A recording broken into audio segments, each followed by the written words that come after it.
Now कुछ चीज़ें हम देख लेते हैं before going ahead, that is electrostatic potential. सो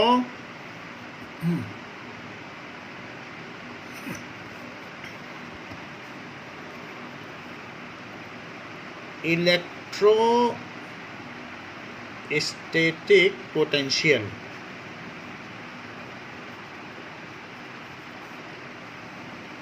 सृजन इसे रिपीट करो, इलेक्ट्रोस्टैटिक पोटेंशियल को. So when a unit positive charge is moved from infinity to a point against the electrostatic force, and the work done needed for this is called electrostatic potential. अच्छा बताया बेटा, बहुत बढ़िया. That is unit positive charge +1 coulomb charge. अच्छा अनीशा, आपने इसमें क्या किया है, जो टेस्ट दिया है उसमें फ्रॉम इन्फिनिटी भी नहीं लिखा है और टू अ पॉइंट भी नहीं लिखा है. सो व्हेन एवर ईशान, आप भी एक बार रिपीट करो, what is electrostatic potential? Sir, when work done to bring a positive charge from unit positive infinity, charge, unit भी लगाओ, 1 कूलम चार्ज है ना, तो unit positive charge. Okay, sir. Unit positive charge from infinity to its electric field is known as electrostatic potential. आपने point नहीं बोला, to a point. सृजन ने परफेक्ट बात बोली थी, from infinity to a point against electrostatic field. ये field इसे कहाँ भगाना चाहती है बताओ? क्या दूर भगाना चाहती है? हाँ सर, अपोजिट. तो आप इसके अपोजिट काम कर रहे हो, सो अगेंस्ट इलेक्ट्रोस्टैटिक फील्ड. और वैसे भी आपको पता है पॉजिटिव चार्ज की फील्ड रेडियली आउटवर्ड होती है कि इनवर्ड? Sir outward. तो आप फील्ड के अपोजिट काम कर रहे हो. You are bringing a charge opposite to field, तो आपको तो काम करना पड़ेगा. तो इसमें एक्सटर्नल एजेंसी काम करेगी और फील्ड काम नहीं करेगी, क्योंकि फील्ड के उसमें होता तो उसे भगा देती. तो मैं सृजन वाली डेफिनेशन एक बार फिर से लिखता हूँ. नाउ सृजन repeat it again please. Sir video थोड़ी ब्लर हो रही है. क्या ब्लर हो रही है वीडियो? सर नहीं हो रही है. ब्लर और लोगों के में भी हो रही है क्या? सर मेरी रीजॉइन कर लेता. रीजॉइन कर लो. So that is work done. Anisha repeat करो. Anisha, are you there? Okay, sir present नहीं है वो प्रेजेंट नहीं है. तो work done to bring unit positive charge from infinity. Infinity is a so far point which can never be reached. बहुत दूर से. तो infinity से, from infinity to a point. So work done to bring unit positive charge from infinity to a point against, किसके against? Electrostatic force. Electrostatic force भी कह सकते हैं, नहीं तो अभी प्रांजल ने लिख के भेजा था इलेक्ट्रिक फील्ड, वो भी बोला जा सकता है. So against electrostatic force is called electrostatic potential. क्योंकि नाम भी है, चीज़ें यहाँ स्टैटिक हैं, तो ये स्टैटिक है, इस वजह से इसे इलेक्ट्रोस्टैटिक पोटेंशियल कहा गया है. Electrostatic potential. जब चार्ज स्टैटिक होता है तो इलेक्ट्रोस्टैटिक कहा जा सकता है. नाउ इसे पोटेंशियल क्यों कहा गया सृजन? अगेन ब्लर हो रही है. सर ठीक हो गई सर, बीच में ब्लर हो गई. अच्छा ठीक है, ये मुझे बताओ सृजन, इसको पोटेंशियल क्यों कहा गया, इलेक्ट्रोस्टैटिक पोटेंशियल? सर पोटेंशियल इसके उसमें वो जो वर्क डन लगता है उसमें जो वो लगती है. यस, जो वर्क डन किया गया है वो इसमें पोटेंशियल एनर्जी के तौर पर संग्रहित हो गया है. Now it is accumulated in it. If you just leave it then it will rush away from it. इसको बहुत मुश्किल से अगर एक चार्ज के पास दूसरे चार्ज को बड़ी मुश्किल से लाओ और छोड़ दो तो भाग जाएगा। तो क्योंकि आपने जो उसमें वर्क डन किया है, आप उसमें वाल लगा दो तो नहीं भागेगा, लेकिन वाल हटा दो तो वो चार्ज भाग जाएगा। So that means what ever work is done, अगर एक पॉजिटिव के पास पॉजिटिव को लाओगे तो उस पर जो काम करोगे उसमें एक रिपल्सिव फोर्स है, उसमें एक पोटेंशियल है कि भागने का पोटेंशियल है कि जैसे आपने दीवार हटाई, if the constraints are remove then it will get repelled. So Anisha, just repeat what is electrostatic potential.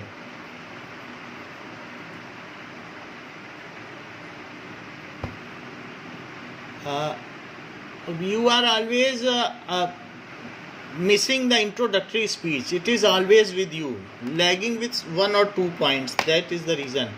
Okay, now Pranjal, tell what is electrostatic potential.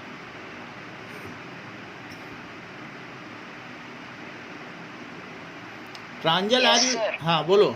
Yes, sir.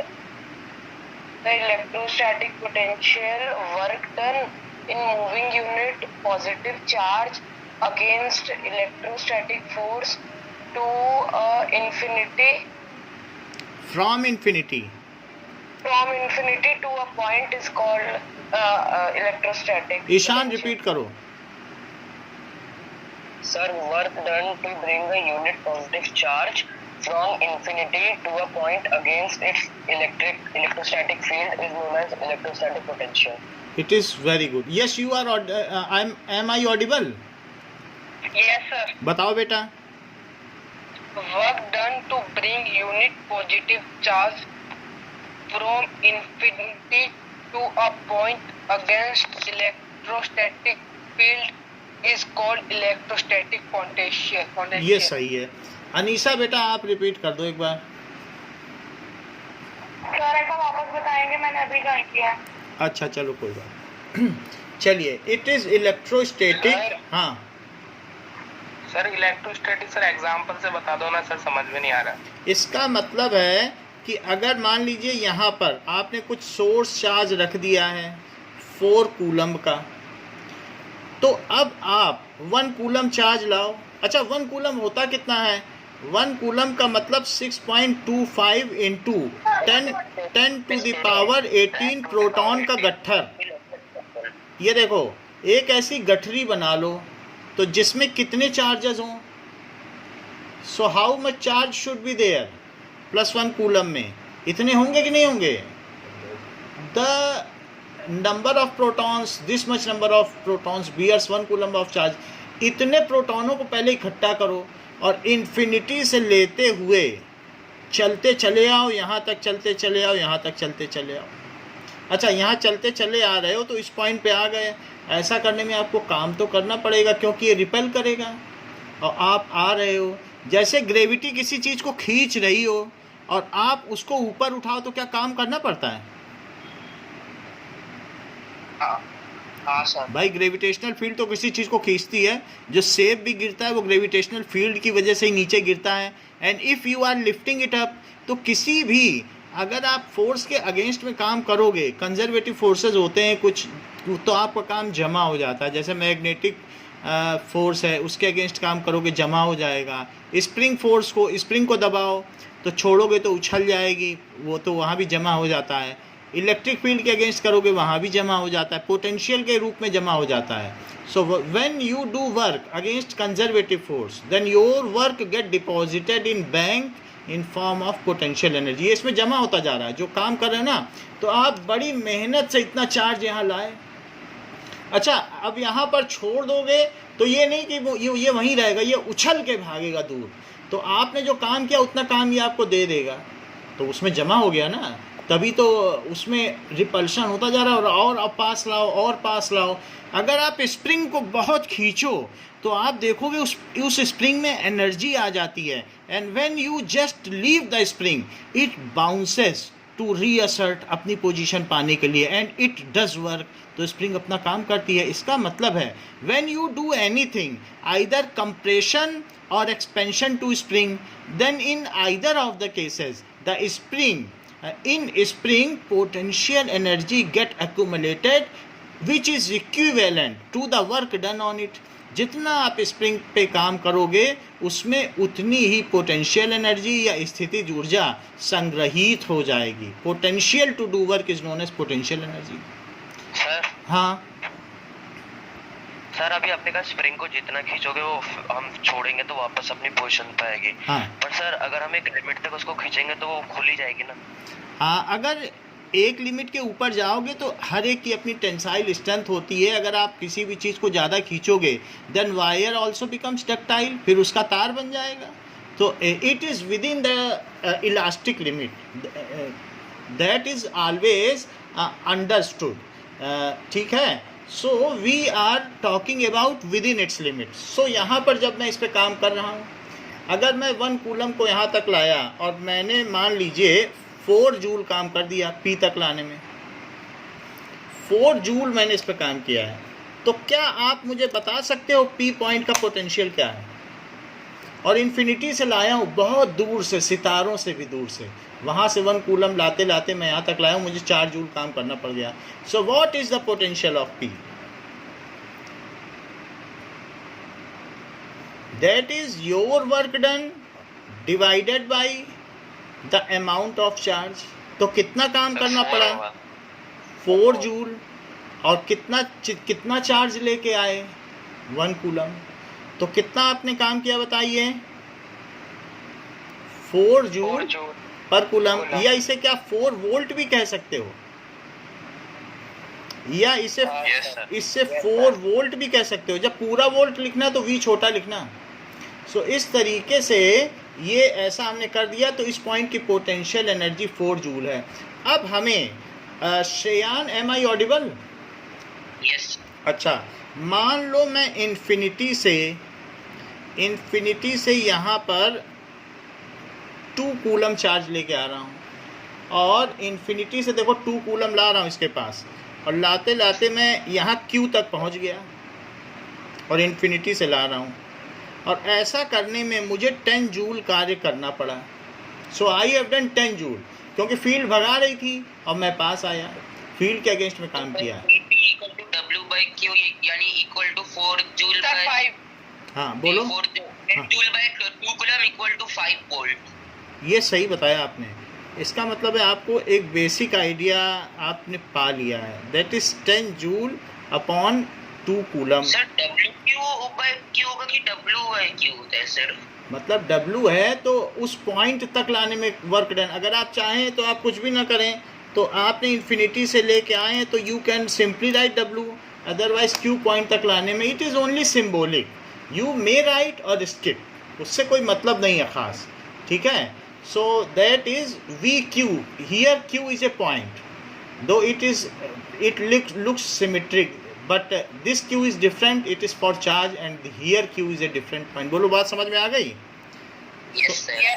5 joule per coulomb हो गया, ऐसा हो गया। तो Q का potential यहाँ पर कितना है बताइए? क्या 5 वोल्ट है? Yes sir. अच्छा, एक बात सृजन आप मुझे बता दीजिए कि अगर मैं ये चार्ज हटा दूं यहाँ से तो Q का पोटेंशियल क्या रहेगा? सर अगर वो 1C हो जाए तो सर 10 जूल हो जाएगा। नहीं, 1C की बात नहीं कह रहा हूँ। ये तो एक रेट है। आप 2 कूलम को लाओगे तो 10 जूल कार्य करना पड़ेगा, 3 को लाओगे तो 15 करना पड़ेगा। ये रेट है ना, पर कूलम पे 5 जूल काम करना पड़ेगा। उन्होंने रेट बता दिया। If charge is permanently removed then what is the potential of Q? Sir फिर पोटेंशियल तो आएगा ही नहीं। ये बहुत अच्छी बात बताई। दैट मीन्स कि हर पॉइंट का अपना पोटेंशियल होता ही है, चाहे चार्ज रहे या न रहे।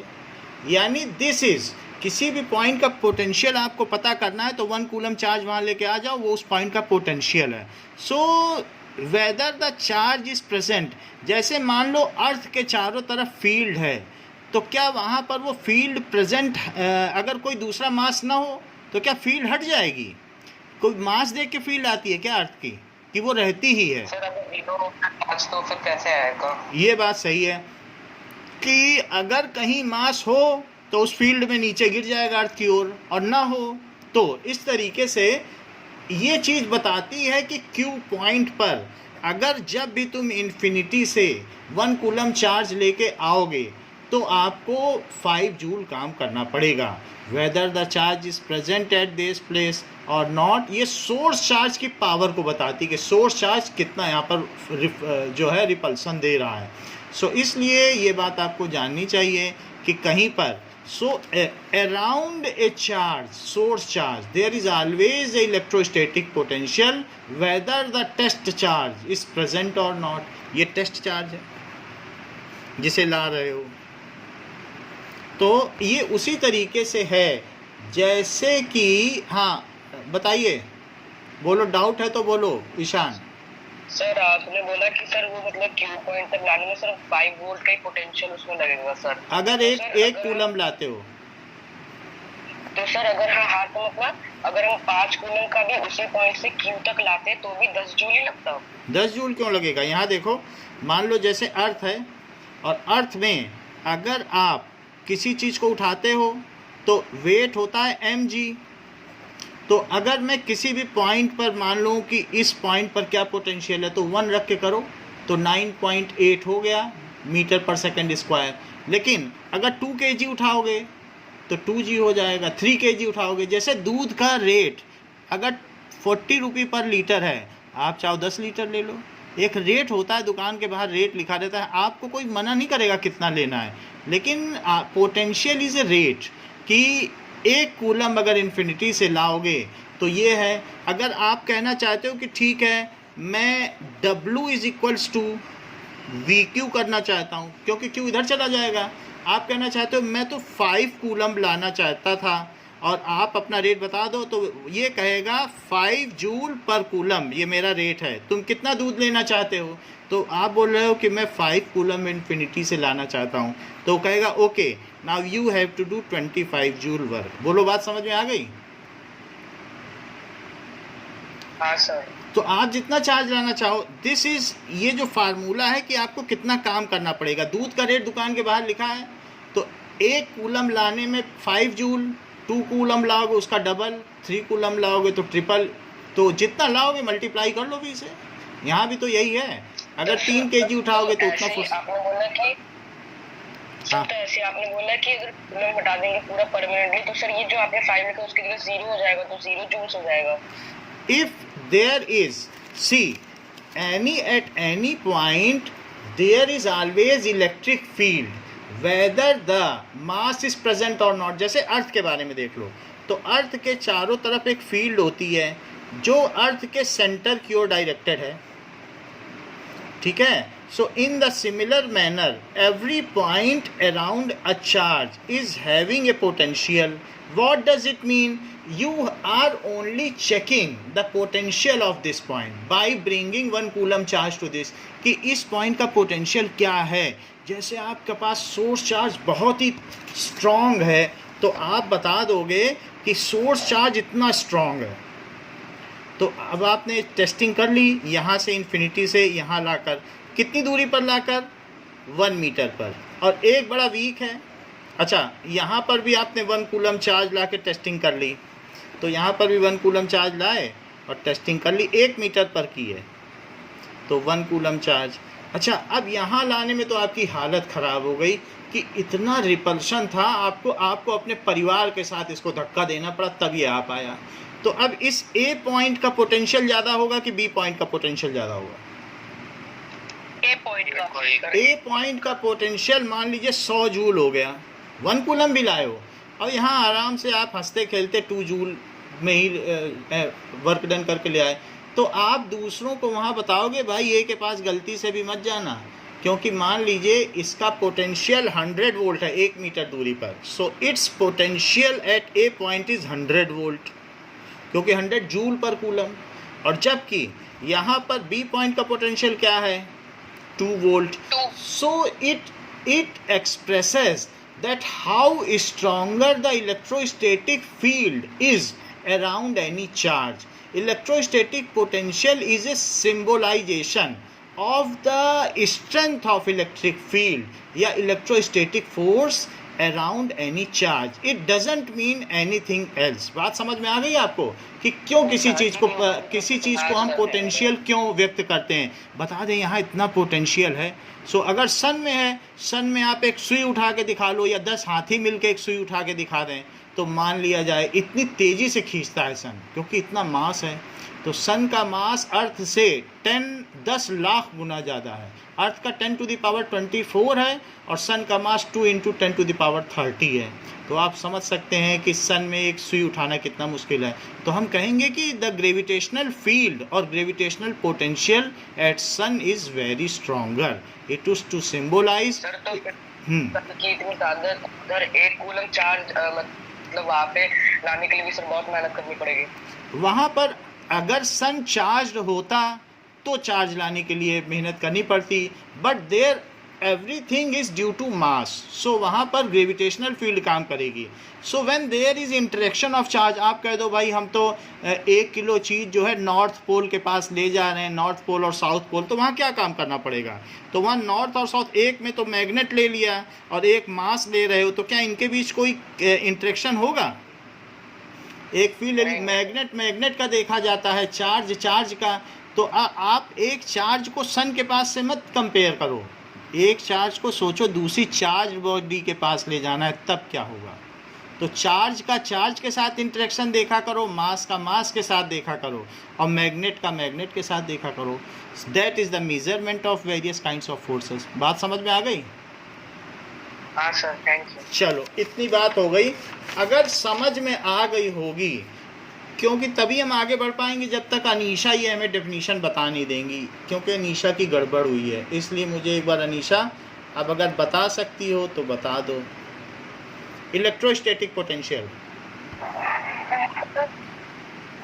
The work done to bring unit positive charge from infinity to a point against electrostatic force is called electrostatic potential. बहुत अच्छा बताया बिटिया। अब देखो, To a point against electrostatic force. ठीक है, एक ही बात है। It is electrostatic force, electrostatic field, electric field, तीनों एक ही चीज़ है, तीनों में सही माना जाएगा। Now we will come to potential difference. So potential difference, Anisha इसकी डेफिनेशन बताइए।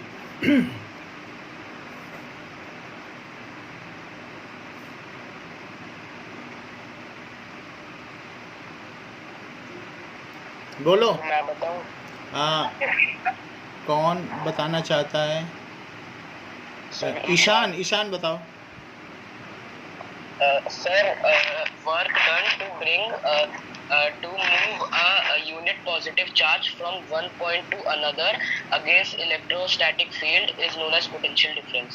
हाँ, यानी अगर आप P पॉइंट से Q पॉइंट तक ला रहे हो, so work done to shift unit positive charge from one point to other, यहाँ से यहाँ तक लाने में मान लो आपको 10 जूल काम करना पड़ा, और 1 कूलम भी लाओ, 1 कूलम, क्योंकि उसी से आपको पता चल जाएगा कितना पोटेंशियल डिफरेंस है। तो अब देखो, work done. Sir potential difference क्या होता है सर? पोटेंशियल डिफरेंस देख लो। अच्छा, ये किसने पूछा है? प्रवीण सर। अच्छा प्रवीण, एक बात बताओ कि मान लो अगर मैं इन्फिनिटी से यहाँ तक लेके आया P तक और मुझे 100 जूल कार्य करना पड़ा, 1 कूलम को ही लाया हूँ, तो क्या बता सकते हो कि इन्फिनिटी से Q तक लाने में कितना काम करना पड़ेगा?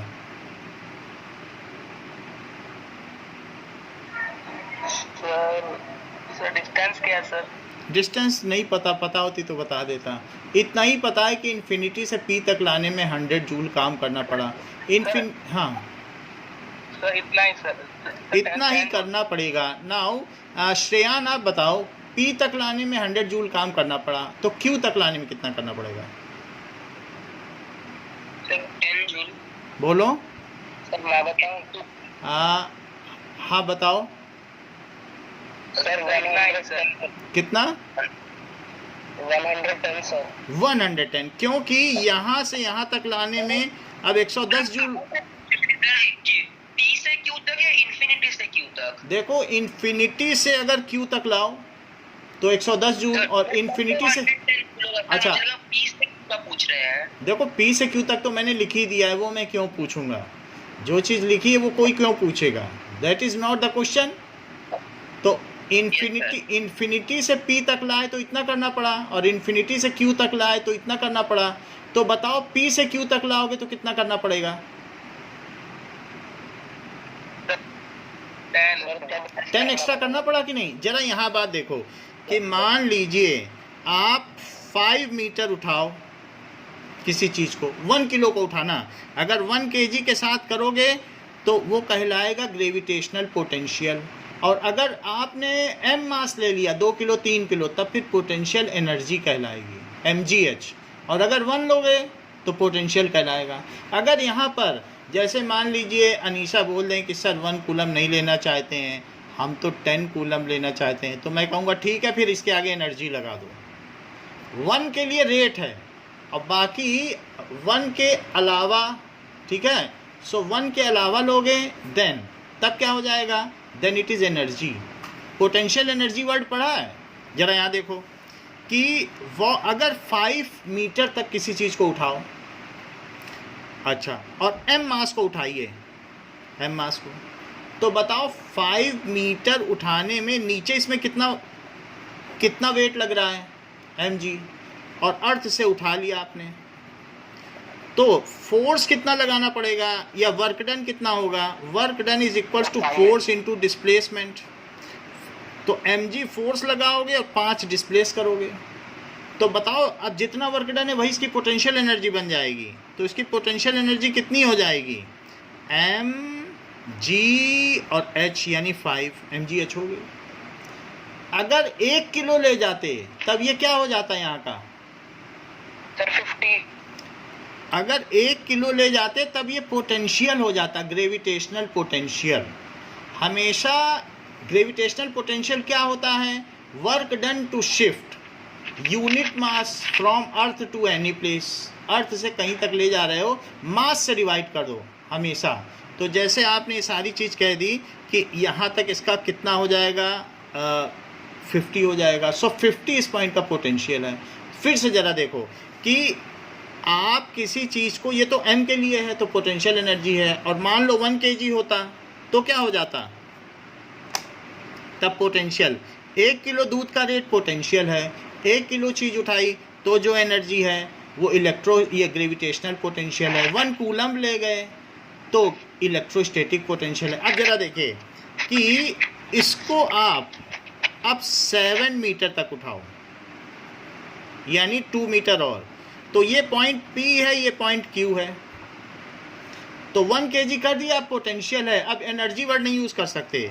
और अगर और कोई मास लोगे तब एनर्जी लगाओगे कि मेरा इतना रुपया खर्च हो गया। जैसे दूध का रेट तुम्हारे द्वारा खर्च किया गया पैसा नहीं है, तुम जितना दूध लोगे उतना पैसा लगाना पड़ेगा, वो तो रेट है, उसकी दुकान में लिखा है। आप 5 लीटर लाओ, 10 लीटर लाओ, so that much currency you need. How ever rate always remains 40 rupees पर kg। अब m मास ले जाओगे तो पोटेंशियल एनर्जी हो जाएगी। अगर सिर्फ 1 kg ले जाओगे तो क्या हो जाएगा बताइए? 1 kg के लिए ग्रेविटेशनल पोटेंशियल। हमेशा यूनिट चीज़ को अगर मूव करोगे तो जितना काम करोगे वो पोटेंशियल कहलाएगा, और m मास मूव करोगे 10 किलो 20 किलो तब क्या कहलाएगा? Potential energy. सो जरा यहाँ पर देखो कि मान लीजिए आपने 1 किलो चीज़ को 5 मीटर ऊपर उठा दिया, तो work done for lifting up to P it is equals to mgh, that is 1 into 9.8 into 5। तो ये कितना हो गया? 49, इतने जूल हो गया। Work done lifting up to Q, ये कितना हो गया? That is mgh, that is यहाँ पर क्या हो गया? That is 1 into 9.8 into 7। तो कितना हो जाएगा? 7 तो 6 3 ये हो गया। तो 68 पॉइंट इतने जूल। इन दोनों का डिफरेंस निकाल दो। तो P से Q तक ले जाने में कितना काम करना पड़ा? तो P का क्या पोटेंशियल है? P का पोटेंशियल है 49 जूल पर केजी जरूर लिखना, वहाँ जूल पर कूलम लिखते थे। हमेशा पोटेंशियल में जिस चीज़ से रिलेट है वो लिखनी पड़ती है। और इसका पोटेंशियल क्या है? 68.6 जूल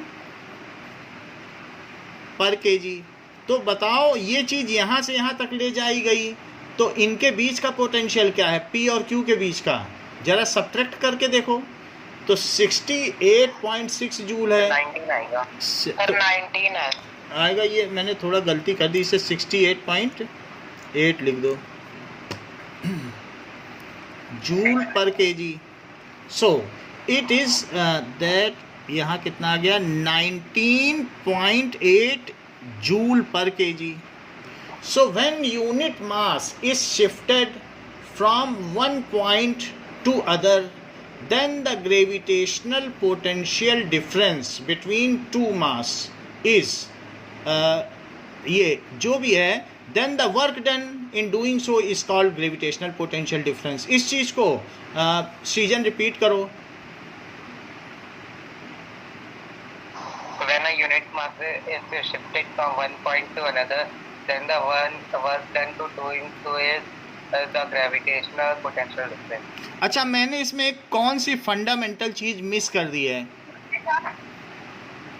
बोलो अनीशा, बोलो क्या चीज हमने मिस कर दी है? सर दोनों का डिफरेंस जो होगा ये बहुत अच्छा बताया, देखो कितनी अच्छी बात कह दी। When unit mass is shifted, लोग पकड़ लेते हैं, when unit mass is shifted from one point to other। ये बात किसने बताई?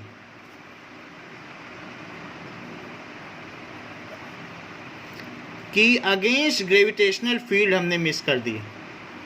Sir Kunal is so intelligent, उसने तुरंत पकड़ लिया कि आपने सर ग्रेविटेशनल फील्ड तो बोला ही नहीं है। देन हाँ, वापस बताइएगा कि वॉइस क्रैक हो रही है। ओके ठीक है। Then it is called gravitational potential difference.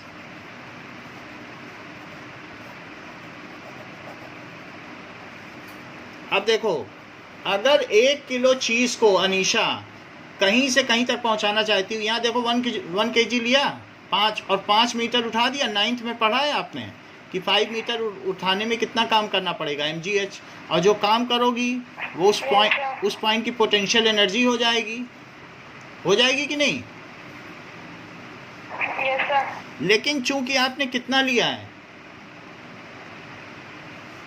1 KG, तो ये जो तो इसलिए ये joule per coulomb per KG हो गया। अब ये पोटेंशियल बन गया। जब 1 केजी के लिए काम करोगे या 1 कूलम के लिए काम करोगे तो एनर्जी यूज़ करने की अधिकारी नहीं हो, वो रेट हो गया है। अब उसे सिर्फ पोटेंशियल बोला जाएगा। बात समझ में आई? और कोई चार्ज लोगे 10 कूलम 20 कूलम या 10 केजी 20 केजी, तब फिर पोटेंशियल एनर्जी बोला जाएगा। Okay,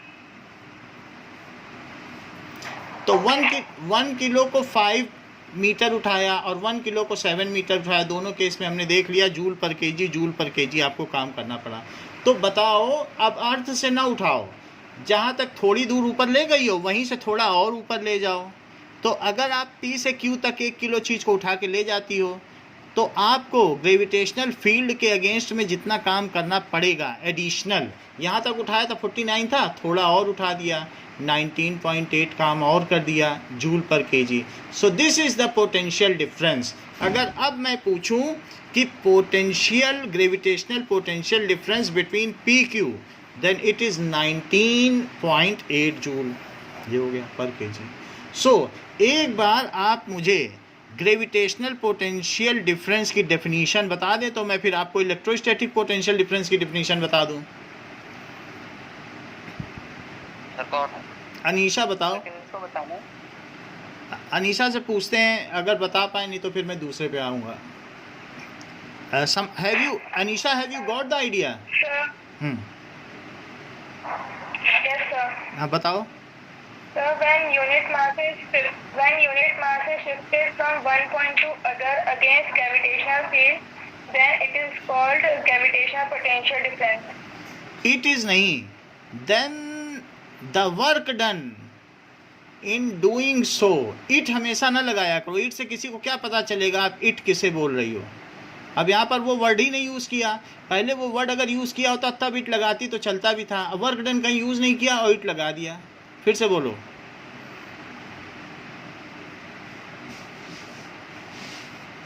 Anisha, repeat it.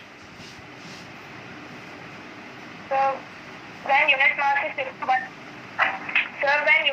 is shifted from one point to other against gravitational field, then work done is called gravitational potential difference. हाँ, then work done in doing so is called gravitational potential difference. अब ईशान मुझे ये बताइए, what is the electrostatic potential difference? भले ही ये potential difference लिखा हो, लेकिन इसके पीछे एक वर्ड हमेशा छिपा है, इलेक्ट्रोस्टैटिक. क्योंकि चैप्टर इलेक्ट्रिसिटी का है तो मैं ये वर्ड यूज़ नहीं करता हूँ, इलेक्ट्रोस्टैटिक. हाँ बोलो. ईशान है क्या? मैं बताऊँ क्या? ईशान तो है. I think Ishan is not. Am I not audible? Sir audible है सर. तो फिर बोलो, आप ट्राई करो एक बार. Sir, moving unit positive charge from one place to another, then the work done in doing so is known as electrostatic potential difference. Sir, मैं बताऊँ? थोड़ी सी चीज मिस कर दी थी. कौन बताना चाहता है? बताओ. सीजन बताओ. When a unit positive charge is moved from one point to another, then against the electrostatic force, then the work done to do so is the electrostatic potential difference. ये बहुत अच्छा बताया. अच्छा प्रवीण, अभी थोड़ा थोड़ा आइडिया लगा है क्या आपको कि अगर हैं यस सर कि 1 कूलम्ब चार्ज को एक जगह से दूसरी जगह शिफ्ट कर दो, इन्फिनिटी कौन जाएगा? इन्फिनिटी जाओ, फिर वहाँ से जाओ. उससे अच्छा 2 जगह को अगर आप सुई को एक जगह से दूसरी जगह हिला दो और देखो बड़ा काम करना पड़ रहा है, तो बोल दो यहाँ तो बड़ा भारी पोटेंशियल डिफरेंस है.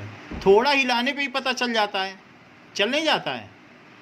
कहीं पर अगर मून पे हिलाओ किसी बॉल को या किसी चीज़ को, आराम से हिल जाए, उठ जाए, तो कह दो यहाँ तो कुछ है ही नहीं यहाँ की ग्रेविटेशनल फील्ड. और अर्थ पे हिलाया तो देखा ज़्यादा है, और सन पे तो हिलाने में ही हालत ख़राब है. तो इसलिए हम इन्फिनिटी नहीं जाएंगे. सो अभी जो सीजन ने डेफिनीशन बताई है उसी को लिखेंगे कि work done in shifting unit positive charge from one point to other against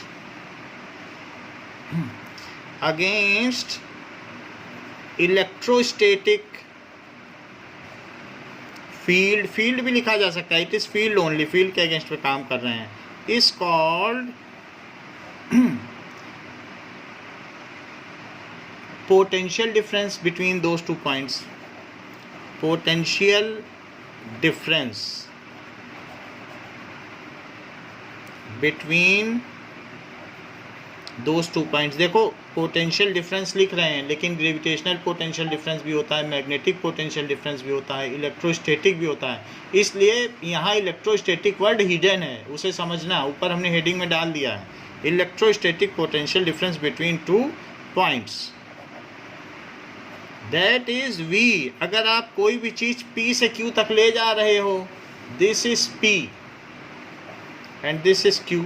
तो अगर आप कोई भी चीज़ P से Q तक ले जा रहे हैं, सो VPQ, जहाँ से जहाँ तक ले जा रहे हैं, इट इज़ इक्वल्स टू जो आपने काम किया और जितना चार्ज मूव किया. So that is potential difference. जैसे कि आयुष, मान लो कि अगर आप किसी चीज़ को 4 कूलम चार्ज को यहाँ से यहाँ तक आपने मूव कर दिया, और ऐसा करने में आपको 10 जूल काम करना पड़ा, तो क्या आयुष बताओगे कि P और Q के बीच का पोटेंशियल डिफरेंस कितना है? सर बताइए, बोलिए। सर 2.2। 2.2 तो नहीं है। हिमांशु,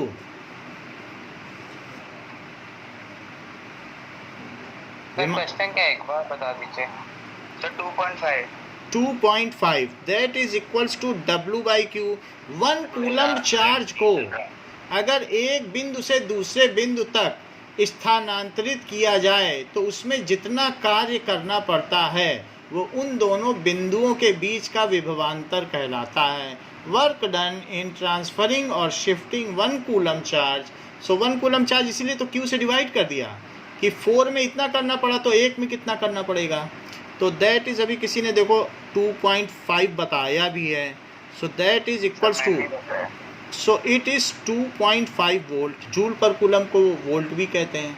सो that is work done in transferring 1 coulomb charge from one point to other against electrostatic field is called the electrostatic potential difference between those 2 points. Himanshu, you are present, तो हिमांशु बताओ फिर। सर स्क्रीन मेरी lag हो रखी है। अच्छा ठीक है, स्क्रीन को ठीक करो तो पता चले। Asmit, you tell. Sir network issue है। अस्मित को बताओ, बताने दो। Sir definition. हाँ, हमें पोटेंशियल डिफरेंस की डेफिनेशन चाहिए। Sir work done in shifting positive charge from one point to another against electrostatic force is called potential difference. कितना चार्ज, 2 कूलम के 4 कूलम, वो तो क्लियर करो। Sir unit positive. अच्छा, यूनिट पॉजिटिव चार्ज, ये आपने अच्छा बता दिया। तो अब हमारे पास एक डेफिनेशन आ गई है, V is equals to W/Q। V is equals to W/Q। अच्छा, एक बात देखो, अगर कोई किसी पॉइंट का पोटेंशियल 5 वोल्ट बता रहा है तो ईशान क्या वो सही बता रहा है? वो कह रहा है कि इस पॉइंट का पोटेंशियल 5 वोल्ट है। सर होगा, अगर बता हो सकता है। कुछ और इस- गिवन है नहीं सर। ओके, नाउ उसने 5 वोल्ट बता दिया, इसका मतलब क्या है? सर या तो मैं बताऊं, इस पॉइंट का पोटेंशियल, या तो नहीं, एक ही बात है, ये पोटेंशियल डिफरेंस तो बता नहीं रहा है, एक पॉइंट का पोटेंशियल बता रहा है। इसका मतलब क्या है?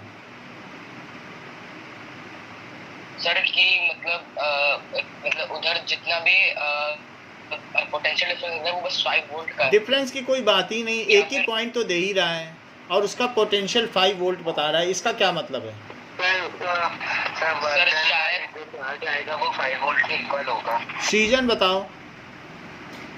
और अगर उसका जो वर्क है ना उसके चार्ज को डिवाइड करेंगे तो 5 वोल्ट आएगा। अच्छा, अनीशा बताओ। सर मैं बताऊं? बताइए। कुणाल बताओ। सर इन्फिनिटी से लेके वो किसी भी पॉइंट तक जो लाया तो वो इसका 5 वोल्ट आया पोटेंशियल। इन्फिनिटी से लेकर इस पॉइंट तक कितना चार्ज लेके आऊं?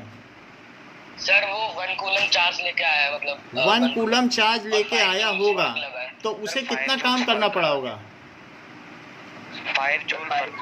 5 जूल, तो जूल पर कूलम कर दिया तो वोल्ट हो गया। यानी किसी पॉइंट का अगर पोटेंशियल 5 वोल्ट है तो इसका मतलब है इन्फिनिटी से लाने पर उसे 5 जूल काम करना पड़ेगा। अब अगर उसे इसका पोटेंशियल तो हाँ सर 10/5 भी तो हो सकता था फिर, मतलब 10/2 सॉरी। अगर किस 5 वोल्ट का मतलब क्या होता है? 5 जूल पर कूलम, यानी 1 कूलम चार्ज को इन्फिनिटी से यहाँ तक लाया गया हो तो वर्क डन 5 जूल है। 5 जूल पर 1 कूलम, 5 वोल्ट को तो यही बोलोगे ना, जूल पर कूलम। तो 1 कूलम चार्ज को लाने पर W/Q, so this is V। So if 1 coulomb charge is what. इतनी बात समझ में आ गई?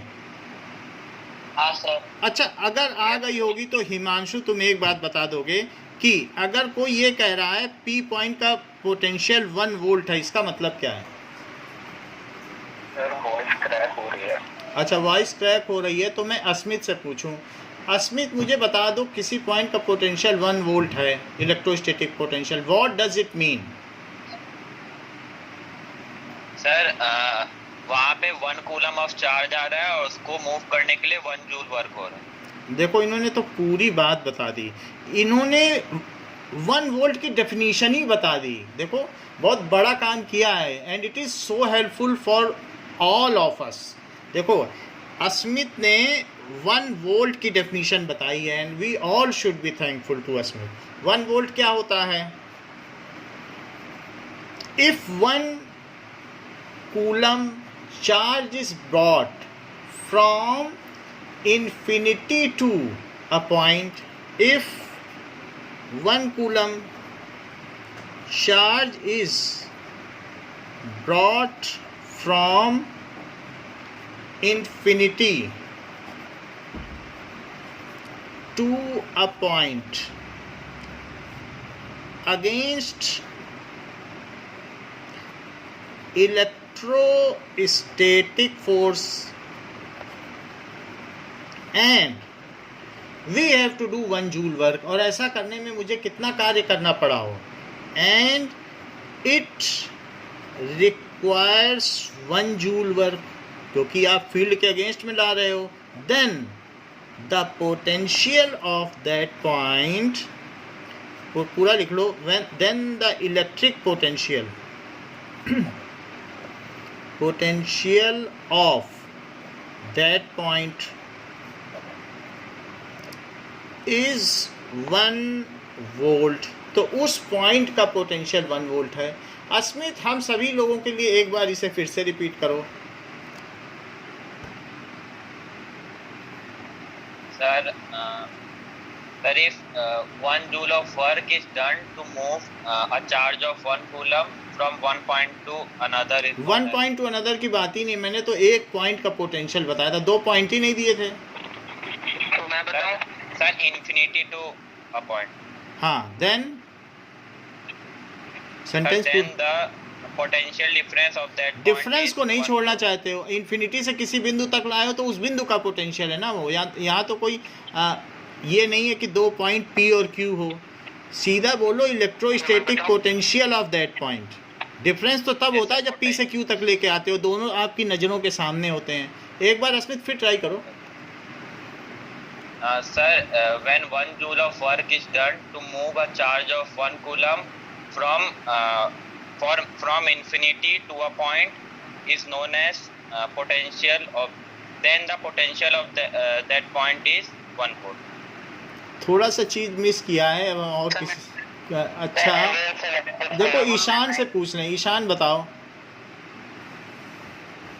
Sir, work done to bring a unit 1 coulomb of charge from infinity to a point, and the work done is 1 joule.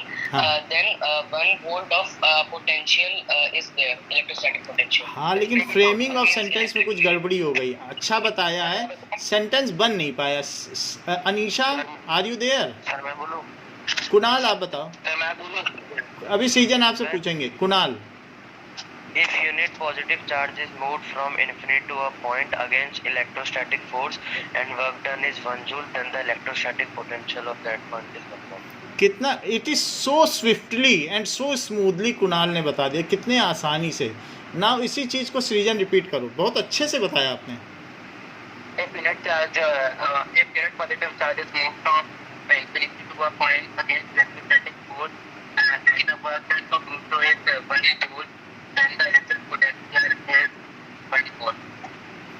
It is equals to 1 volt. Anisha, are you there?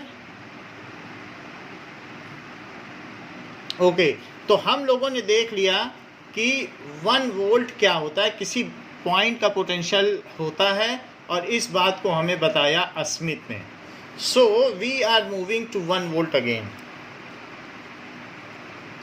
अगर मान लो ये source charge है और मैंने P से Q तक 1 coulomb charge को move किया,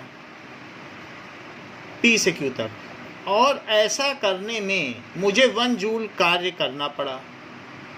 1 को किया, यानी हमने P से Q तक काम शिफ्ट कर दिया, फील्ड के अगेंस्ट में किया है, और ऐसा करने में P से Q तक हमें काम करने में 1 जूल काम करना पड़ा, शिफ्ट करने में 1 जूल काम करना पड़ा, और चार्ज कितना शिफ्ट किया, 1 coulomb.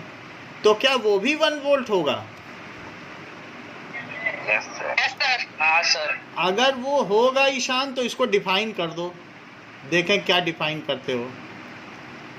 Sir, when 1 coulomb of charge is shifted from one point to another and the work done to do so is 1 joule, then potential difference between those 2 points is 1 volt. थोड़ी सी चीज miss कर दी, अच्छी definition बताऊं थी। तुझे? एक और किसी से, हाँ बोलो सीजन बोलो। If your unit charge is moved from one place to it's shifted from one point to another point against electrostatic force, then the work done is 1 joule. So then the potential between those 2 points is 1 volt. ये सही बताया। तो थोड़ा सा ईशान आपने देखा कहाँ गड़बड़ी की, अगेंस्ट इलेक्ट्रोस्टैटिक फोर्स नहीं बोला था, हाँ सर। और सब ठीक था, वो बोलना है।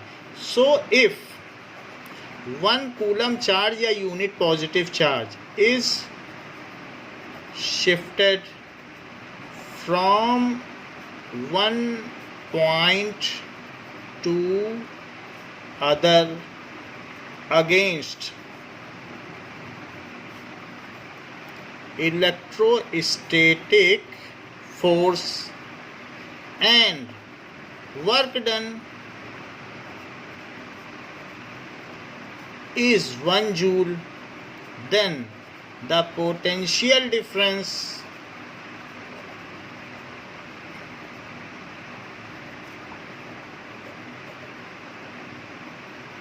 between those 2 points is 1 volt. तो पोटेंशियल डिफरेंस 1 वोल्ट है। So we have defined it into 2 different ways. एक तो इलेक्ट्रोस्टैटिक पोटेंशियल किसी पॉइंट का 1 वोल्ट हो सकता है, और दूसरी डेफिनेशन हमने बताई कि potential difference between 2 points is 1 volt. So now we move ahead from this point. तो यहाँ तक हमें समझ में आ गई है बात। नाउ द सर अगर यूनिट, 2 पॉइंट रहेगा तो पोटेंशियल डिफरेंस होगा। हाँ, एक पॉइंट से दूसरे पॉइंट को शिफ्ट करो, 2 पॉइंट होगा तभी पोटेंशियल डिफरेंस है। और अगर इन्फिनिटी से कहीं तक लाते हो तो वो पोटेंशियल है। मान लीजिए कि यहाँ पर एक पॉजिटिव चार्ज है और कोई कह रहा है कि P पॉइंट का पोटेंशियल 50 वोल्ट है और Q पॉइंट का पोटेंशियल 48 वोल्ट है, तो वो सच बोल रहा है कि झूठ बोल रहा है?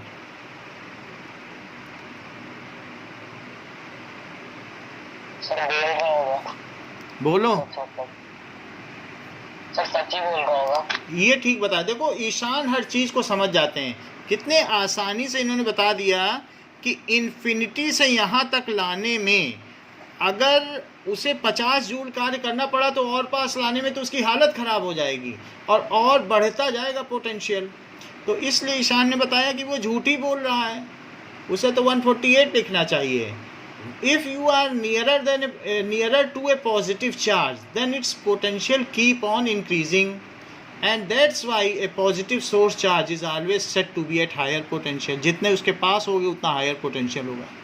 तो ये बात समझ में आई कि जैसे पहाड़ की चोटी पर और ऊपर चढ़ते जाओ तो और ऊपर चढ़ने में तो और हायर पोटेंशियल होना चाहिए, तो उसे और काम करना पड़ेगा कि ये अब आसानी से अपने आप खिंचता चला जाएगा।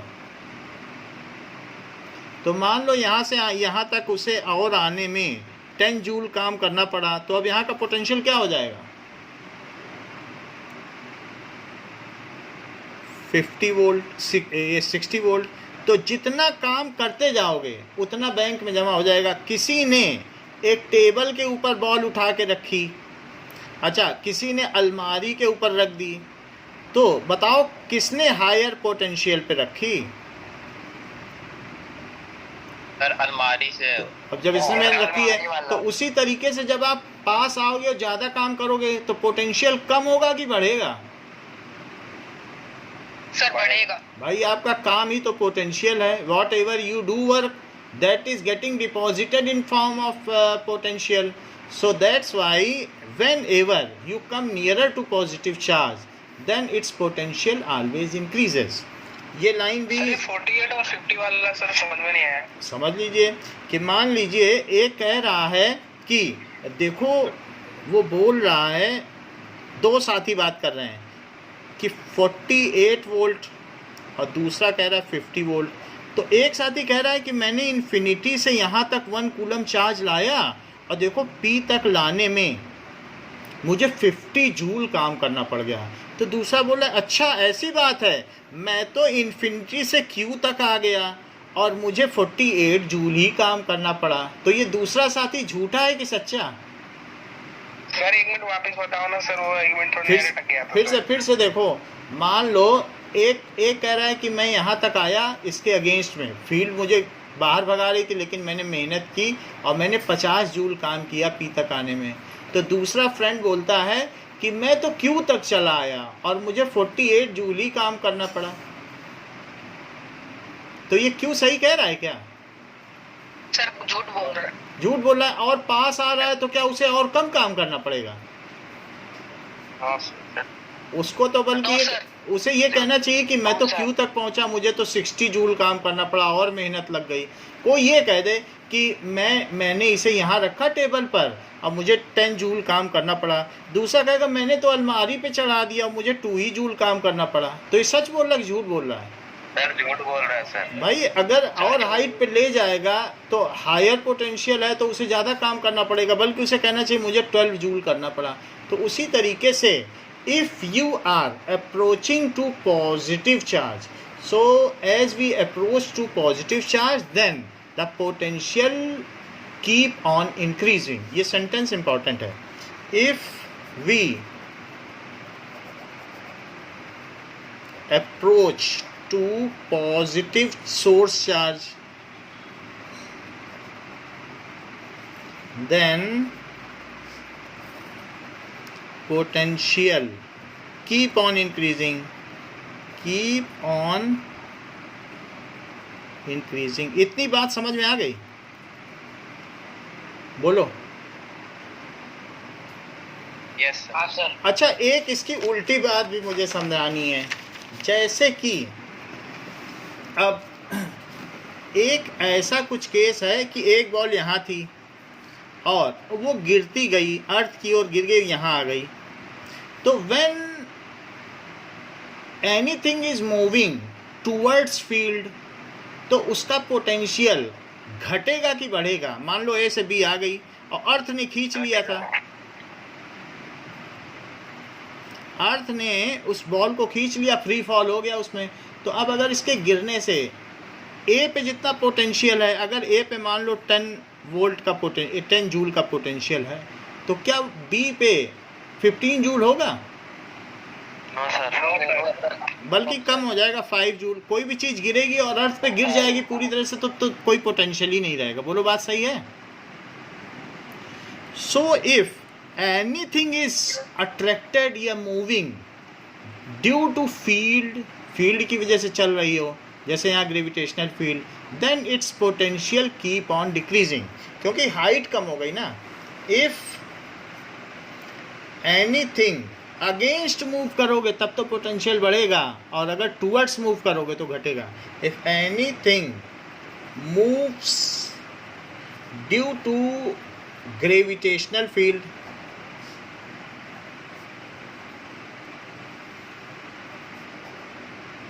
सर हाँ बोलो। सर बॉल ऊपर से गिराई फिर बाउंस होके वापस जाएगी, तभी भी A का 10 जूल रहेगा क्या sir? Then its potential decreases. एक बार और आप पूछिए तो मैं बताऊं। सर सर ऊपर, सर हम ऊपर से बॉल गिराते हैं सर, वो बाउंस होके वापस ऊपर जाती है ना सर, तो बढ़ेगा। ये बहुत अच्छा बात कहा। ये जैसे इन्होंने कहा कि जैसे जैसे नीचे आएगा उसमें काइनेटिक एनर्जी बढ़ती है, और फिर वही बॉल जब बाउंस होकर ऊपर जाएगी तो काइनेटिक एनर्जी कम होकर फिर से पोटेंशियल में बदलती है। यानी काइनेटिक एनर्जी और पोटेंशियल एनर्जी आपस में अदलती बदलती रहती है। Eight highest point it is having the maximum potential energy. However, when it reaches to earth, it is totally converted into kinetic energy. तो ये बात प्रवीण ने हमें बताई है कि जो मैकेनिकल एनर्जी होती है, that is sum of potential energy plus kinetic energy, and they keep on interchanging, and this is law of conservation of mechanical energy जो 9th में पढ़ा है. तो 9th में ये हम लोगों ने पढ़ लिया था जब वर्क एंड एनर्जी चैप्टर पढ़ रहे थे. तो वहाँ लिखा था कि total mechanical energy of A system purely under conservative force remains constant. अगर ये 10 जूल है तो आज प्रवीण ने हमको बता दिया कि ये चीज़ अगर यहाँ आ जाएगी तो इसकी जो 10 जूल की पोटेंशियल एनर्जी है वो यहाँ इतनी तेज़ हो जाएगी बॉल कि 10 जूल की काइनेटिक एनर्जी में बदल जाएगी, टोटली कन्वर्टर. और यहाँ क्या था 10 जूल का पोटेंशियल एनर्जी. ये जान लेना चाहिए, though it is not of our concern, but जान लेना चाहिए. हाँ सर, आपने बोला वो नीचे आएगी तो सर उसकी एनर्जी तो सर वो साउंड और हीट एनर्जी में भी तो कन्वर्ट हो सकती है. कन्वर्ट हो सकती है. That's why I have told कि इस तरीके की कोई पिंग पोंग की बॉल हो कि जब अगर हम अर्थ में उसे डालें सो वो साउंड ना करे और जितनी ऊपर से गिराई गई है उतनी ही ऊंचाई से वो नीचे आ जाए. So if such ball is there that from the height it is drop, तो अगर वैसा आ जाए तो इन दैट केस मान लीजिए ऐसी कोई बॉल हो एंड इट कम्स डाउन, तो ऐसे केस में क्या होगा कि अगर गिराई जाए और बिना साउंड के उतनी ऊपर चली जाए तो कहेंगे it is purely under conservative force and no heat is dissipated in no energy is dissipated in form of heat and sound. वो ऐसी बॉल लाना जो 5 रुपए की होती है और ऐसा करना. और सबसे अच्छा तो रहेगा कि स्टील के कंचे को, स्टील की जो बॉल्स होती हैं जो बॉल बियरिंग में लगती हैं उसको स्टील की सरफेस पे गिराओ, बिल्कुल उतनी ऊंचे उछलेगी. ऐसा करके देखना.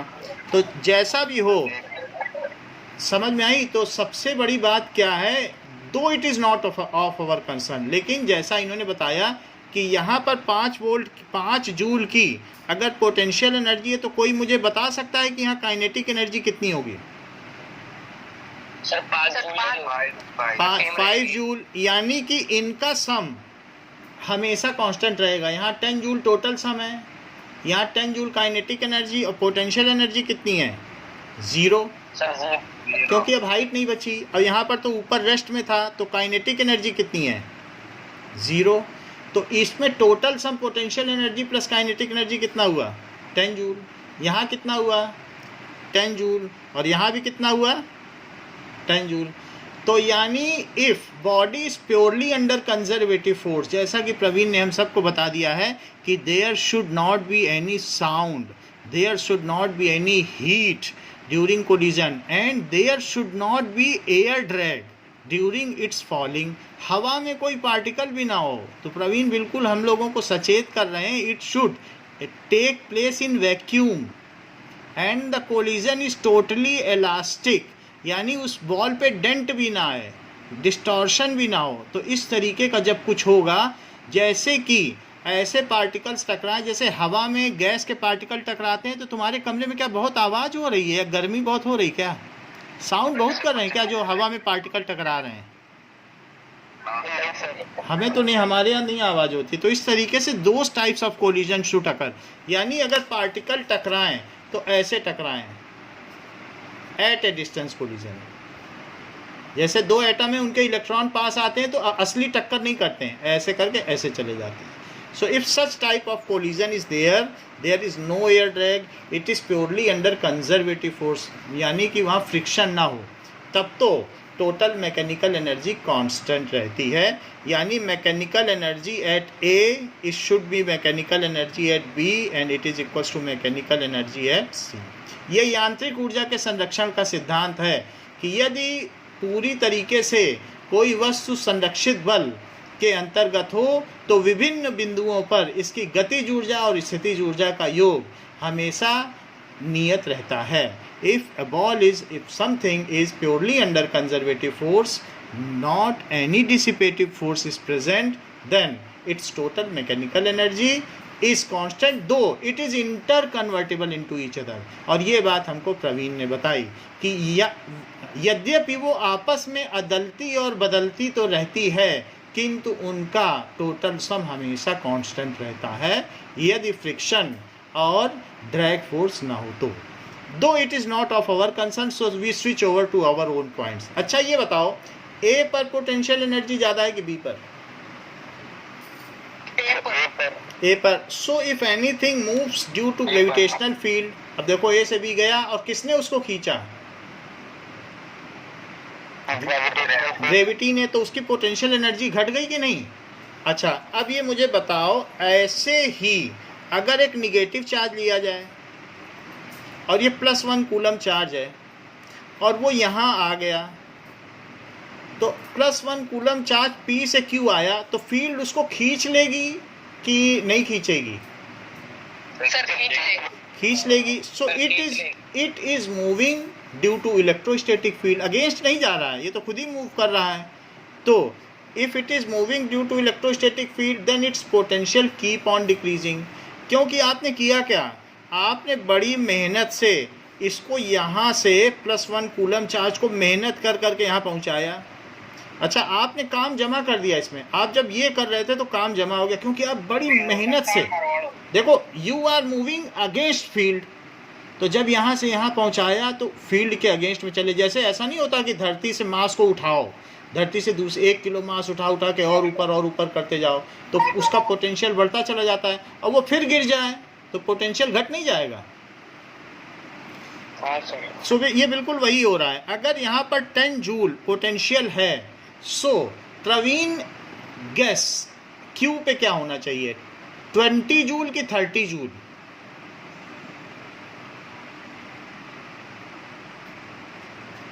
प्रवीण बताओ। 20 जूल। बहुत अच्छा बताया। कुणाल आप बताओ।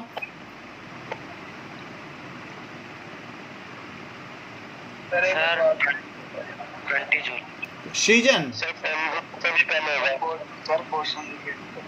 मतलब अगर P पे 10 जूल है तो Q पे कितना पोटेंशियल? क्या है? P पे 10 जूल पोटेंशियल है, और अगर वो अट्रैक्ट होती चली जा रही है सोर्स चार्ज की तरफ तो Q पे कितना पोटेंशियल होना चाहिए? सृजन 10 से कम होना चाहिए। 20 और 30 तो सवाल ही गलत है, ऑप्शन ही उसने गलत दे दिए, तो इसलिए 5 जूल ठीक रहेगा। बोलो ठीक है। So when we move towards negative source charge then its electrostatic potential keep on decreasing. When we move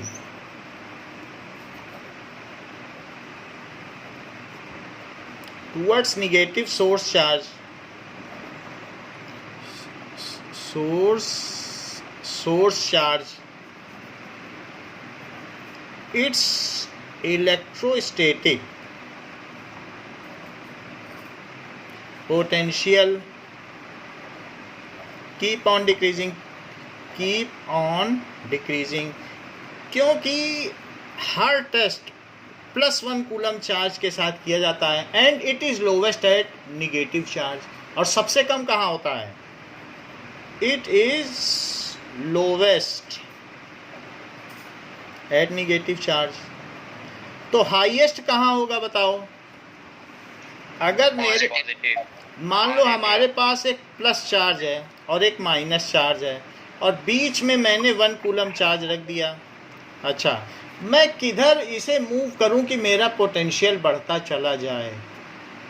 positive. अच्छा इधर करेंगे तो हमें वर्क डन करना पड़ेगा, और हम काम करेंगे तो जमा होगा, और अगर फील्ड काम करेगी तो घटेगा।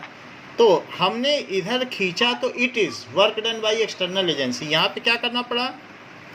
वर्क डन बाय अस या एक्सटर्नल एजेंसी। हम सब लोग एक्सटर्नल एजेंसी हैं। सो इन दिस वे इधर की ओर पोटेंशियल क्या हो रहा है बताओ? बढ़ रहा है। Yes it is increasing. ये स्क्रीन ब्लड आ रही है कि ठीक है? नो सर क्लियर सर, एकदम सही है सर। सही है ना? एकदम। ओके वो सृजन का नेट है सीजन है, इसको अपना एक बार और ऑफ ऑन करो। सर। ये पहली क्लास है सर जिसमें एक बार भी स्क्रीन नहीं अटकी सर। अच्छा ये आज ही फ़ोन आया है, मैंने इसीलिए खरीदा है, इसमें अटकेगी नहीं एक बार भी। अब नया है क्या? हाँ, ये नया फ़ोन आया है अभी। यूज हो रहा है। सो इसमें आपको बिल्कुल क्रिस्टल क्लियर आएगा, 4 कैमरे वाला है ये। यस सर, हाँ यस सर, बिल्कुल क्लियर सर। हाँ ठीक है। तो अब ये बहुत जा रहे हैं सर इस कार। हाँ यस सर, नेट आधी एमबी की स्पीड ले रहा है सर। हाँ सर मेरा तो अभी खत्म होने वाला है, पता नहीं। चलो ठीक है, हम उसको ठीक कर देंगे। जो नेट का है उसका इशू हम ठीक करवा देंगे कि कम नेट ले आपका। तो अब ये देखो ज़रा, work done by external agency अगर किया जाए तो पोटेंशियल मुझे बताओ ए की तरफ बढ़ेगा कि बी की तरफ? इस चार्ज को किधर मूव करो?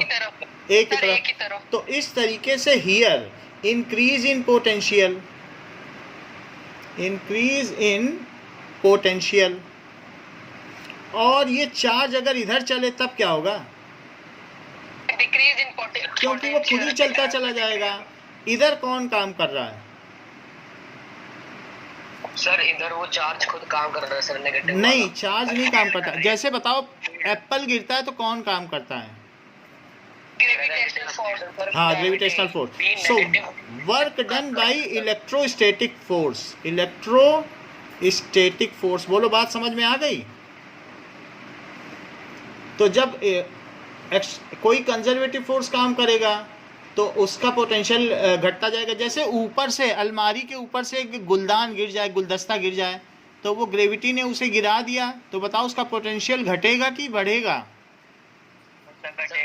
घटेगा, क्योंकि ग्रेविटी ने गिराया है। तो इन दिस वे, इस तरफ डिक्रीज इन पोटेंशियल। तो क्या कोई मुझे ये बात बता सकता है कि हायर पोटेंशियल मुझे किसे कहना चाहिए, पॉजिटिव को कि निगेटिव को? Sir So positive charge is considered as higher potential and negative charge is considered at lower potential. So positive terminal, ऐसे बैटरी में भी 2 टर्मिनल हैं, एक प्लस है और एक माइनस है, तो मैं इसे हायर पोटेंशियल बोलता हूँ और इसे negative. So positive terminal of battery, battery हमेशा एक ग्रुप ऑफ सेल है, तो बहुत सारे सेल लगा दिए जाएं देन इट इज़ बैटरी। अगर इसी के पीछे एक और सेल लगा दो तो ऐसे बहुत सारे सेल लगा दो, इस तरीके से लगाओ कि माइनस प्लस से कनेक्टेड हो। हमेशा बैटरी ऐसे ही जोड़ी जाती है, तो बढ़ता चला जाएगा जैसे कि माइनस और प्लस से कनेक्टेड हो। ऐसा क्यों कह रहा हूँ? क्योंकि एक पहाड़ से पानी गिरा तो अब दूसरे पहाड़ को ऐसे कनेक्ट करना, तो धीरे धीरे अगर ऐसे कनेक्ट करोगे कि ये जो पहाड़ है और ये जो माउंटेन है, तो इसके हायर पोटेंशियल को पहले वाले के लोअर पोटेंशियल से कनेक्ट करना। कभी ऐसा ना कर देना कि एक पहाड़ को ऐसे कनेक्ट कर देना, तब कभी पोटेंशियल नहीं बढ़ेगा। लोअर को मत कर देना कि इसका भी लोअर और इसका भी लोअर, तब फिर नहीं बढ़ता जाएगा। इसमें देखो कंटिन्यूअस बढ़ता जा रहा है पोटेंशियल, यानी ये निगेटिव टर्मिनल हो गया। यहाँ मेहनत की प्लस तक आने में, अब फिर और मेहनत करो प्लस तक आने में, फिर और मेहनत करो प्लस तक आने में। तो इस तरीके से अगर कोई भी चीज़ है तो पोटेंशियल बढ़ेगा। तो बैटरी हमेशा ऐसे कनेक्ट की जाती है कि माइनस एंड प्लस से किया जाता है, जैसे मैंने यहाँ किया है, फिर अगला वाला फिर ऐसे कर दो, तो ऐसे धीरे धीरे पोटेंशियल इंक्रीज होगा। So positive terminal of battery is at higher potential and negative. Battery series connection में होती है क्या? ये सीरीज में कनेक्टेड है, और धीरे धीरे आप ये देखेंगे ये लो है और लो से हाई। मान लो ये बाहर आपने 1.5 वोल्ट की बैटरी खरीदी जो घड़ी में लगती है, तो 1.5 वोल्ट की बैटरी अगर आपने ले ली, इसका मतलब है कि यहाँ से यहाँ तक अगर 1 कूलम चार्ज मूव कर दें, ये देखो 1.5 वोल्ट का मतलब क्या समझते हो? क्या 1.5 जूल पर कूलम होगा क्या? बोलो। अच्छा, इसका फिर आगे मतलब क्या समझते हो? इसका मतलब है अगर 1 कूलम चार्ज यहाँ से निकले तो उसको 1 कूलम यानी 1.5/1 कूलम चार्ज आएगा। अगर मेले में घूमने जाएगा तो उसका जो पिता है वो ₹1.50 देगा, कहेगा कि तुम लोग जा रहे हो तो रास्ते में एक तुमको वहाँ दुकान मिलेगी, वहाँ कुछ खा पी लेना, तो ये एक रजिस्टर एक दुकान है। So they will dissipate their energy not at the conductors, they will dissipate their energy at the register. तो वहाँ पर ये जब लोग खर्चा करेंगे 1.5 जूल तो ये ग्लो कर जाएगी। सो सर हाँ सर आपने बोला कि सर कूलम, सर पर ये बैटरी में सर कभी कूलम तो फ्लो होते ही नहीं, हो तो प्रोटॉन से बने होता है। हाँ, so it is the electrons are moving, so that means electrons are moving in this way। भाई इलेक्ट्रॉन निगेटिव से प्लस चलता है कि नहीं, और ये माना जाता है करंट कैसी चल रही है, Yes. प्लस से नीचे, तो करंट कभी चलती नहीं है, it is only the electrons are moving. So if electrons are moving from this way to this way, तो इतने इलेक्ट्रॉनों को, कितने इलेक्ट्रॉनों को, 6.25 into 10 to the power 18 electron जब जाएंगे, जब इतने इलेक्ट्रॉन जाएंगे, यही 1 कूलम है, तो उनको वो बोलेगा लो 1.5 रुपये ले लो और जाओ रास्ते में जा। हाँ बोलो। रेजिस्टेंस क्या? रेजिस्टेंस का मतलब anything which hinders the flow of charges. अब जैसे इलेक्ट्रॉन आराम से मूव कर रहे थे यहाँ से यहाँ तक, वहाँ कहीं पर आपने देखा है कभी कॉपर वायर कभी गर्म हो जाता है क्या? अगर कहीं आपने लगा रखे हैं, घर में बहुत सारे वायर हैं, तो गर्म क्या होता है, जो बल्ब है, जो और कोई रजिस्टर है या आयरन है, इस तो वो सब होता है, वो सब गर्म होता है। तो जो जाने तो दे, लेकिन वहाँ उनका सबसे ज़्यादा कोलिजन हो, दैट इज़ रेजिस्टेंस। जैसे आप कहीं गए और रास्ते में चाट की दुकान मिल गई, तो क्या वो आपके जो मूवमेंट है उसको हिंडर कर रही है चाट की दुकान? Yes, sir. क्योंकि वहाँ पर आपको पैसा खर्च करना पड़ेगा।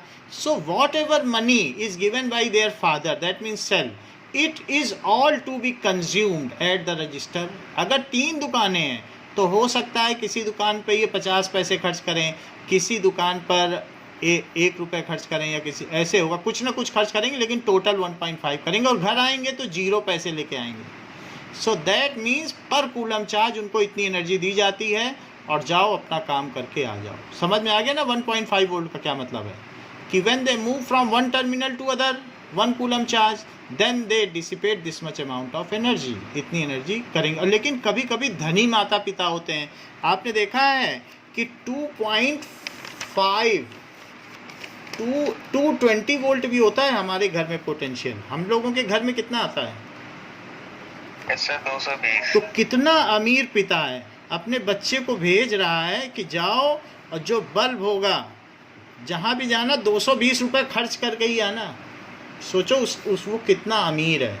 That means it is giving 220 volt, that is 220 joule per coulomb. 1 coulomb charge निकलते हैं, तो कहता है मान लीजिए जैसे कि एक को प्लस मान लो, एक को माइनस, तो ऐसे प्लस से करंट जा रही है, इलेक्ट्रॉन उल्टे जा रहे हैं, वास्तव में इलेक्ट्रॉन मूव कर रहे हैं, समझाने के लिए मैं बता रहा हूँ। तो वो उनको बोलेगा जाओ 1 कूलम चार्ज को, 1 कूलम तो समझते हो कितना होता है, 6.25 into 10 to the power 18 electron. इतनी बात समझ में आ गई? तो उनको वो 220 रुपये दे के भेजेगा। अच्छा, वहीं पर ये सेल है, वो बेचारा कितना गरीब है, वो कितना दे के भेज रहा है? 1.5 रुपये, और ये 220 रुपये दे के भेज रहा है। तो ऐसे में ये अगर एक LED बल्ब है तो ये टिमटिमाएगा, और यहाँ लगा हुआ है तो फ्लड लाइट की तरह जलेगा। तो जितनी एनर्जी दोगे वैसा खेल होगा। तो जो अच्छा खर्च करने वाला है वो चाट भी खाएगा, दही बताशा भी खाएगा, दही बड़े भी खाएगा, और जो वहाँ है वो देख के चला आएगा, देख के खड़ा रहेगा। तो वो क्या करेगा? तो इस तरीके से जो छोटे सेल हैं, they can not dissipate much energy. However in case of our main source जो सप्लाई लाइन है, that can dissipate per coulomb at the rate of 220 joule. Okay, that means you are clear कि क्या बात हो गई, कि voltage का क्या, इतनी बात समझ में आ गई ना?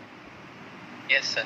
अच्छा, अगर मान लो ये 220 वोल्ट है, और यहाँ पर देयर आर, ये है एक, ये रास्ता है, और यहाँ पर एक इस तरीके से आना है, और एक इसके आगे दूसरा रास्ता है उससे। तो जो चार्जेस यहाँ से जाएंगे तो वो भी अगर मान लो तुम इस रास्ते से जाए और तुम्हारे पिता ने कह दिया है कि एक भी रुपए घर में लेके नहीं आना है, क्योंकि ये 220 वोल्ट है तो ये 0 वोल्ट है, तभी तो इनके बीच का पोटेंशियल डिफरेंस कितना कहा जाता है, 220 वोल्ट। दैट इज यहाँ से यहाँ तक का पोटेंशियल डिफरेंस क्या है, 220 वोल्ट। यानी अगर ये माइनस है और ये प्लस है तो इलेक्ट्रॉन यहाँ से यहाँ चलें तो 220 जूल काम करना पड़ेगा, निगेटिव से इलेक्ट्रॉन प्लस पे चलते हैं, तो दैट इज़ 220 का डिफरेंस है। ये 0 वोल्ट, ये 220 वोल्ट। तो अगर तुम मेले में जाते हो, फेयर है, और दूसरा क्या जाए, फेयर में ना जाए, बाज़ार में चला जाए, तो कहीं से भी जाएगा उसको चाहे इस रास्ते से जाए चाहे इस रास्ते से 220 जूल एनर्जी खर्च करनी ही पड़ेगी। तो अगर ये दोनों पैरेलल कनेक्शन है, पैरेलल का मतलब जो भी चीज़, कोई ऐसा भी होगा कि जो दोनों रास्तों से तो नहीं जाएगा ना कोई घर को, या तो वो इधर से चला जाएगा और या फिर क्या करेगा इससे। तो मान लो कुछ साथी, कुछ बच्चे मेला देखने गए और कुछ बच्चे बाज़ार से होके गए, लेकिन जहाँ जहाँ से जो भी गए हैं वो सब 220 वोल्ट एनर्जी ही खर्च करेंगे। तो if the connections are in parallel then the potential difference across those resistors remain same, यानी पर कूलम्ब चार्ज इतना रुपया खर्च करेगा। मान लो यहाँ से 10 आदमी निकले, तो 10 आदमी निकले तो दुकान वाला कहेगा मेरी तो इतनी कमाई हो गई, और यहाँ भी 10 आदमी निकले तो ये भी कहेगा मेरी भी इतनी कमाई हो गई। पर कूलम चार्ज, पर कूलम का क्या मतलब है कि 6.25 × 10⁻18 इलेक्ट्रॉन अगर चाहे यहाँ से गुजरें तो 220 जूल पैसा यहाँ गंवा के जाएंगे, और यही 1 कूलम चार्ज यहाँ से गुजरें तो भी वो 220, क्योंकि वोल्ट क्या होता है, joule per coulomb. 1 coulomb charge यहाँ से जाएंगे तो भी इतना गंवाएंगे, इतने जूल एनर्जी, यहाँ पर भी। So that we will see later on. लेकिन सबसे बड़ी बात मुझे आपको ये समझानी है, जो इन सभी से बड़ी है, कि positive terminal is at higher potential and negative terminal is at lower potential. बोलो ये बात समझ में आ गई जो हमने यहाँ बताई थी? यहाँ पे देखो, इज इट क्लियर कि निगेटिव पर पोटेंशियल का डिक्रीज होता है, पॉजिटिव पर इंक्रीज होता है? Is this matter clear? Am I Audible?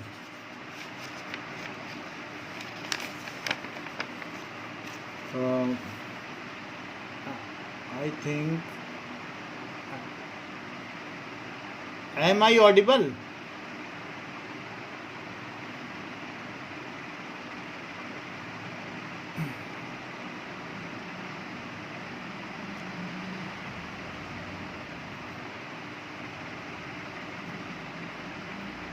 चला गया,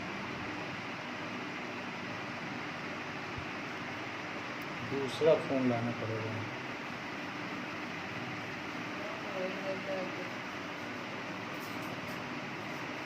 कौन सा है? कोई